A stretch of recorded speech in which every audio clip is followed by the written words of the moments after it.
Within our last episode of the Panther of 1,000 Faces, we examined the panther, Bastet, and its role within antiquity, and all the way through the Dark Ages.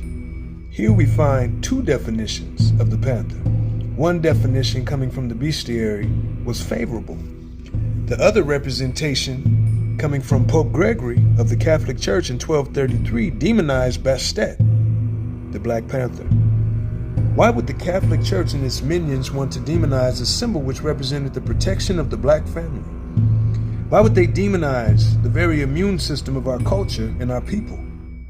Well, allow us to listen to our brother Imoli, a teacher in Ghana, so we can go into this subject.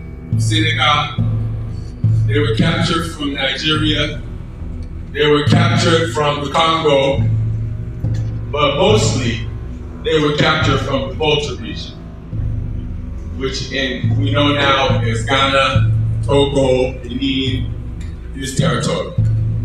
And the reason we can say that is because the national religion in Haiti is Vodou. I think that sounds familiar, am I right? And they even have families in Haiti, clans in Haiti, that go and attend the annual Vodou festival in Benin. And they are recognized as a legitimate clan at that festival that they have annually in Benin. Now, these Africans were under a system of enslavement. And that system was orchestrated, organized, planned, and implemented by the French. The French had Haiti as the most valuable colony on the face of the earth. They made more money from the Haitian colony than any of the British, the Spanish, the Portuguese, the Dutch colonies everywhere. They made more money from that colony than any place else. What were they growing? Their system of enslavement in Haiti was that they would work Africans to death. Work Africans to what? To death. So they worked Africans for 18 to 20 hours a day. And they only had minimum time to sleep. Every minute of work was under the whip, where they were being beat while they were working. If they didn't work fast enough, they were beaten more viciously. And if they tried to relax or resist, they were beaten to death. And the French determined that what they were going to do is work them to death, and they could get the maximum output from them, rather than allow them to come home. And it would be cheaper to do it that way, and then purchase another captured African, than to allow Africans to become older and their production output to reduce down. I hope y'all are following me. Yes. And so the average life expectancy for the Africans in Haiti was 6 years of life. After they were captured from Africa and took to Haiti, their average life expectancy was how many years? 6 years. So the Africans in Haiti, it was very difficult for them to have children. They weren't able to marry. They were worked to death. They were worked to death. That's what the French did to our ancestors in Haiti. And so there's a law in science that says for every action, there will be an equal and opposite what? Reaction. And so certainly, if the French were exploiting Africans to that extent, then what do you think was going to be the response of those Africans? They're going to do what? Fight, right? They're going to fight. And since the Africans were from different ethnic groups, and the majority of them were Africans, they all joined under the banner of vol.3 as the spiritual practice for the Africans in Haiti. And so there's a great African named Toussaint, and he was a Mambo priest. That's a vol.3 priest. And there was a woman named Cecile Fatima, and she was a vol.3 priest.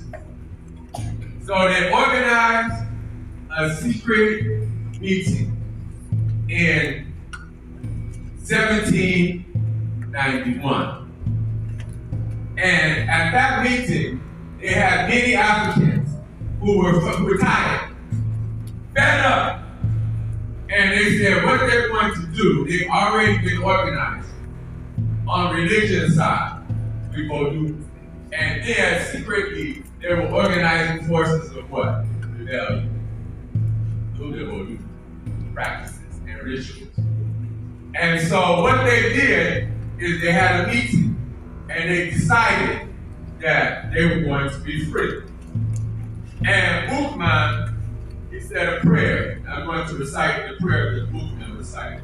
The God who created the earth, who created the sun that gives us life, the God who holds up the ocean, who makes the thunder roar, our God who has ears to hear, you who are hidden in the clouds, who watch us from where you are.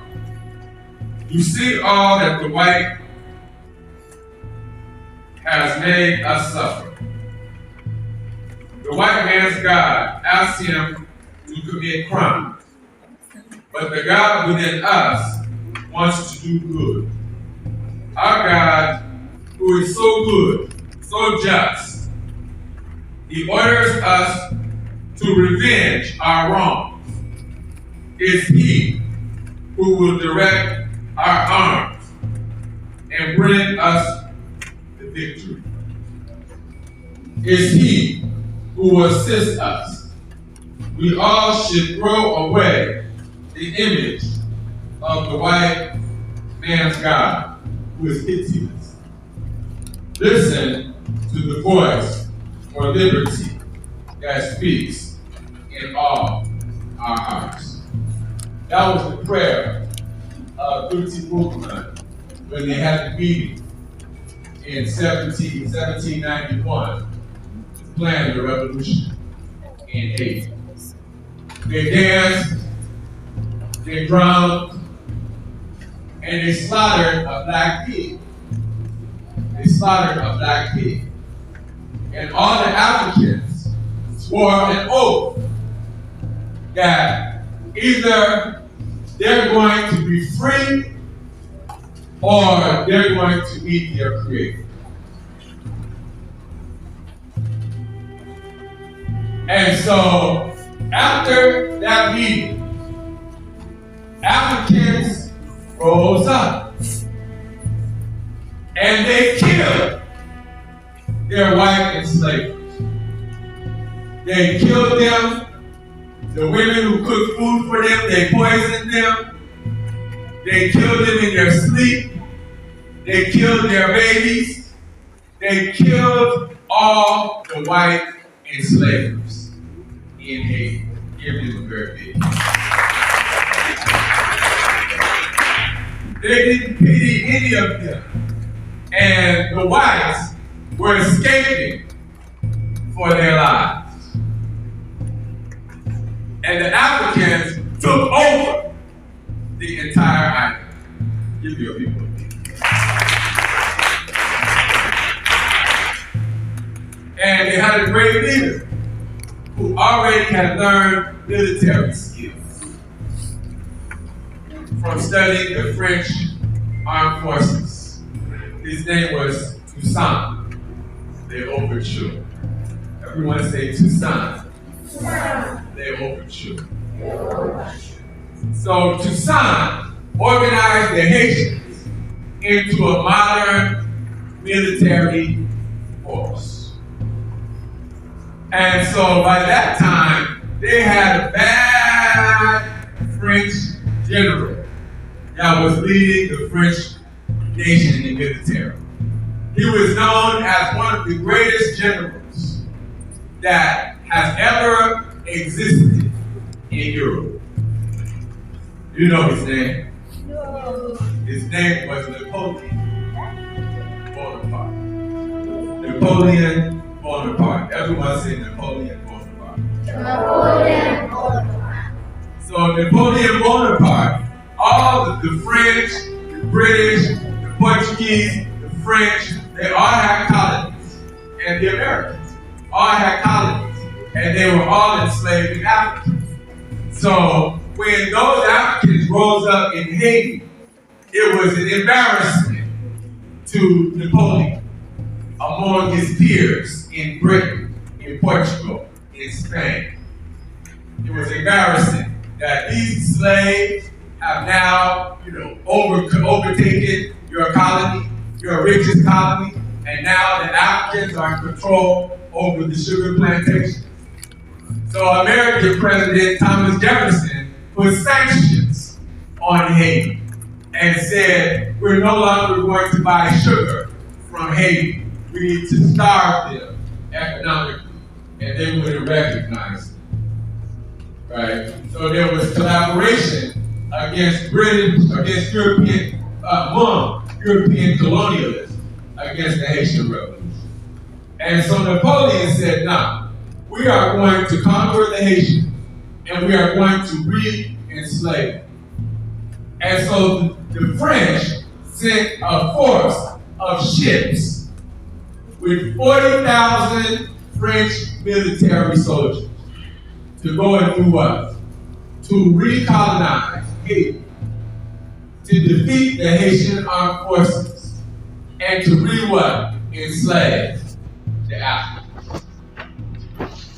And so Napoleon, he wanted to make sure that they are going to succeed in re-enslaving the Africans and getting back the goose that laid the golden egg, which was the item of Haiti. And so he sent his most trusted general, the man who married his wife, married his sister. The man who married his sister, Pauline Bonaparte. And that man's name was Leclerc. What was his name? Leclerc. So Leclerc was Napoleon's most trusted general who married his sister, Pauline Bonaparte. And so he sent Leclerc to lead the invasion of Haiti and reconquest effort. And so the Africans in Haiti said, okay, we're going to use the elements. So what they did is they did scorched earth policy. Scorched earth policy. Everyone say scorched earth policy. Scorched earth policy. And so with scorched earth policy, they burned everything. The Haitians burned everything. So the French wouldn't have food to eat. The French wouldn't have buildings to stay inside. They wanted to make the thing even Steven. So everybody would be in the bush together. And the French can't use the buildings and all that to be comfortable while they are fighting the Haitians. So scorched earth policy. And then they retreated and waited for the rainy season to come. Why did they wait for the rainy season to come? Because they knew that they would get some help from who? Mosquitoes. You'll give yourself a gift. Because they knew the mosquitoes liked the white man's blood. And they were going to bite him and give him what? Yeah. So the Africans were thinking, right? So they retreated, scorched earth policy, and then waited for the rainy season to come. And then the mosquitoes killed a significant percentage of the French troops with malaria. They're thinking, right? And so with that, after they let the mosquitoes kill significant numbers of French troops with malaria, then they started going head to head on the battlefield, giving casualties and receiving casualties, right? So then there was a big, great battle, and they had another woman named Marie, and she was also a Mambo priest. And they had a fort called Creek Vertières, or Vertières. Creek Vertières. And this battle was fought in 1802, getting to the ending of the war. The Haitians inside of the fort were about 3,000. And the French soldiers were about 10,000 that were trying to take over the fort. And so they were shooting cannons back and forth. They were shooting guns back and forth, trying to hold the fort, and the French were trying to take the fort. And a certain woman named Marie, akin to Yasantua, with her bravery and courage. She was a voodoo priestess. And she saw that the men in the fort were starting to become demoralized. Like soon, the French may take over the fort. The French had plenty cannons bombing the fort. A lot of Haitians were dying in the fort. They were still killing French. And so Marie, she started to pray. And she started to do rituals. And she said that with this prayer and this rituals, the French bullets cannot kill her. And so she wanted to show the Africans in the fort that she didn't fear the French bullets and cannons. So she went outside the fort where all the thousands of French soldiers were shooting at the fort. And she stood in front of the fort in a line of fire, and she started chanting something. Chanting, while the French were firing their weapons. And all the Africans on the fort were so charged that they fought harder and killed more and more French. Give Marie a big hand.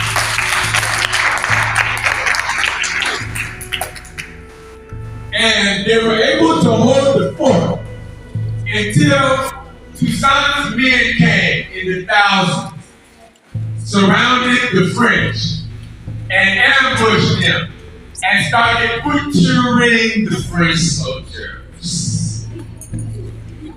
Give the people a big hand.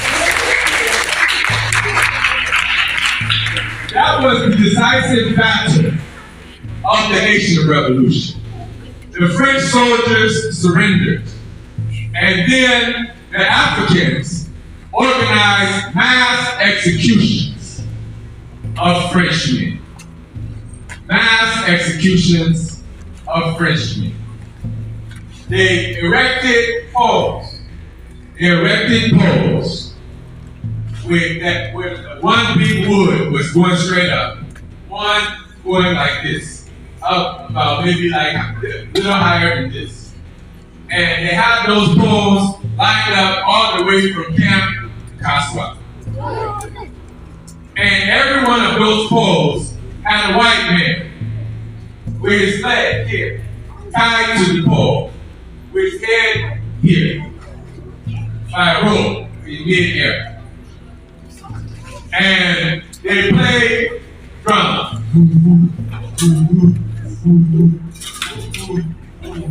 Played the drums. And then every one of those white men, they had a big sword that they were going to use. And they cut off their heads. One by one, by one, by one, by one, while they played the drum. Mass execution of Frenchmen. And after that, the French had to surrender. And Haiti declared its independence as an independent African republic.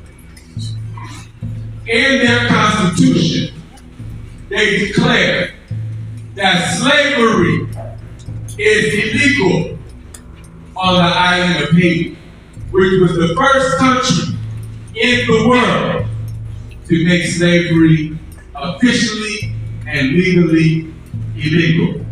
And I think Ireland is going to talk about the role of Haiti, throughout the Caribbean and South America. So I won't touch on that issue. I know Arnie is going to do a great job on that.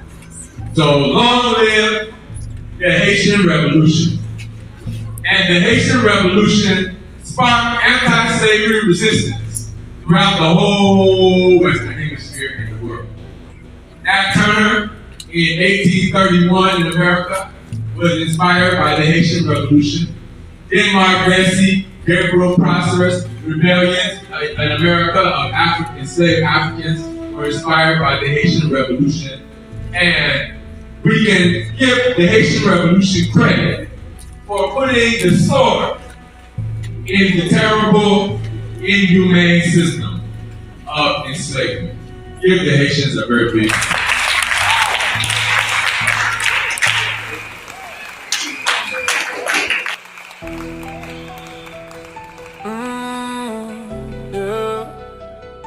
From Kimmel to Alabama, to Oakland and beyond, the Panther still rises. There are many Panthers throughout history that have been black, leading our people back, opening minds, reclaiming facts. From the goddess cat to the lion's birth, power from the soil, power from the earth. There are many Panthers, can you hear that roar? Spirit of the people that can't be ignored. There are many Panthers still alive in me, bread, land, shelter, and liberty. Back in comedic times, we opened our minds. The domesticated lion was divine. Got us from birth, protector of worth. Bastard watching every corner of earth. That energy crossed seas and chains. Came to loners, counting, changing names. Freedom organization, Panther sign. Self-defense, black power by design. Yeah, there are many Panthers throughout history that have been black, leading our people back, opening minds, reclaiming facts. From the goddess cat to the lion's birth, power from the soil, power from the earth. There are many Panthers, can you hear that roar? Spirit of the people that can't be ignored. There are many Panthers still alive in me, bread, land, shelter, and liberty. From the fields to the front lines of World War II, 83 days, they fought straight through. All black troops never backed down, defeated the Germans, turned it around. Oakland Roads gave the people hope.